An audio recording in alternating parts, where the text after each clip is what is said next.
اعوذ بالله من الشیطان الرجیم بسم الله الرحمن الرحیم قد افلح من زکاها. امام صادق علیه السلام نه پوښتنه وشوه مولا دغې تزکیې نه څه مراد دی؟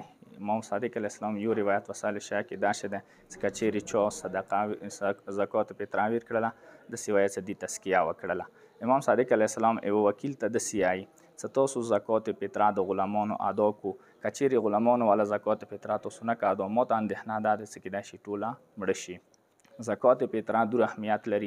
امام صادق علیه السلام یې لکه څنګه المنځه کې درود شریف محمد آل محمد باندې نه واستوي المونځ مکمل نه دی. اندېشان سره رژې کې که چیرې یو انسان زکات فطره نه که ادا یا هغه رژه مکمله نه ده. یوه مسئله دا ده چې کوم یو انسان خونې کې چې کله یو علمونو راغللو هغه ننهور شمار شولو نو هغه زکات فطره خونې والا باندې واجب شوله. که چیرې زکات فطره که ننهور شمار نشولو هغه زکات فطره دی باندې واجب نه ده.